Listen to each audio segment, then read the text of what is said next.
If you're after an off-roader in Australia, there's no shortage of options. But if you're after a four-wheel drive that's electrified, maybe a plug-in hybrid, then your options are limited. This model could change all of that. This is the Leopard Bao 5 from BYD's off-road brand Fangchengbao. BYD hasn't confirmed it yet, but it is expected to be called a Denza B5 when it eventually hits Australian roads later this year. Denza is BYD's premium brand, and this B5 is likely to be the first Denza model to hit Australian shores. So in terms of dimensions, the B5 is not too far off a Toyota Prado, for example.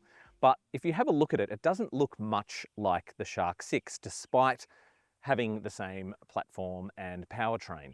It's got its own distinct design as part of BYD's off-road brand, but I think it's quite handsome, to be honest. I think it's got a really strong looking face.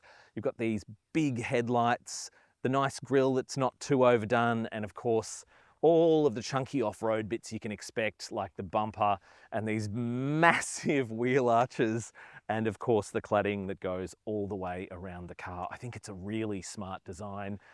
Does it look a little bit like a Land Rover Discovery? Sure, but I think it's also got its own flavour, and I think BYD has done a really nice job on it. Couple of quirks though. One is this crease situation here on the rear door. When I first saw it, I thought the car had been in a bingle because it just looks a little bit accidental, but it is part of the design and it was definitely a choice.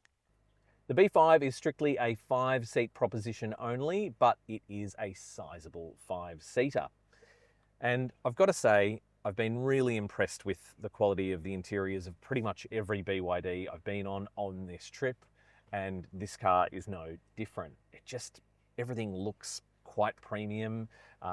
Again, if this does, as we expect, fall under the Denza brand, that is a premium brand. It's like Lexus to Toyota.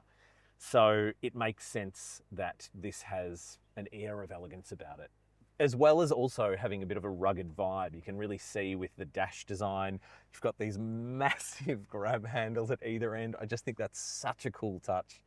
Really kind of simple design, you know, a bit of a horizontal vibe here with the screen setup and all of that kind of thing. Even the air vent design is really nicely done on either side of the screens, and of course under the main multimedia screen. Now that is a 15.6-inch screen, remarkably not the biggest one in BYD's lineup, and there's a pair of 12.3-inch screens on either side. So the passenger gets one, certainly in the Chinese market. Whether that happens in Australia or not, it's going to be up to ADRs, of course.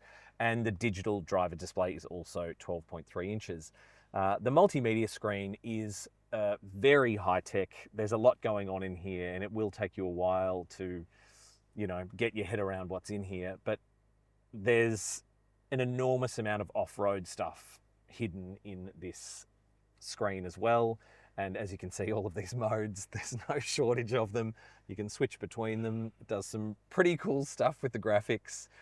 They really know how to engage the drivers. So you've got your phone chargers up the top here, as well as some storage underneath. That seems to be a bit of a theme with the BYD cars I've driven on this trip. Some decent cup holders, big central box as well.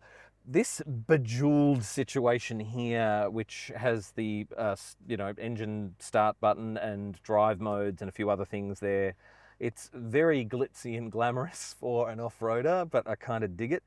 And the gear shifter does a very neat trick when you turn the ignition on, and it rises from its little housing. So some really cool touches here in the front of the cabin.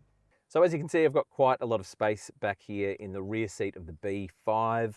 There's fairly comfortable seats.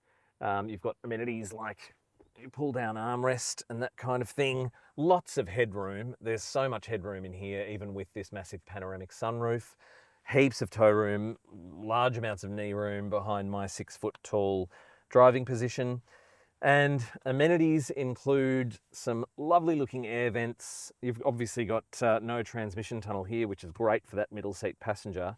And USB-A and USB-C port, as well as some ventilated seat controls for the rear seat passengers. So a bit of luxury back here as well. If you're keen on a Shark 6 but you'd prefer an SUV body style compared to a ute, then This car is very closely related to the Shark 6. So that means it's got a body-on-frame platform and it is a plug-in hybrid. It's the same plug-in hybrid setup as the Shark 6. However, this thing gets a little bit more power. Check out the graphics on the screen now to see the exact outputs. But it has a 1.5 litre petrol engine combined with 2 electric motors. It makes for a sub 5 second 0 to 100 time, and on the WLTP cycle, it's got an electric driving range of 100 kilometres. The battery in the B5 is a 31.8 kilowatt hour BYD Blade lithium iron phosphate battery. The combined range of the plug-in hybrid powertrain is about 1,200 kilometres. That's on the NEDC cycle. It'll be less in Australia. You can charge up to 100 kilowatts DC fast charging as well in the B5.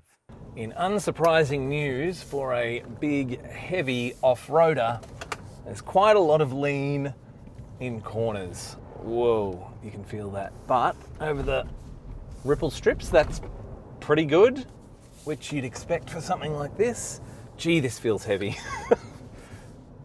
And that turn in is really sharp. Look, this is not a performance car, but it's very quick. Let's try that now. Ooh, jeepers. My hot take on the B5 is that this car could work really well in Australia. Might have to change a few minds and get people out of diesels and get their heads around a petrol plug-in hybrid.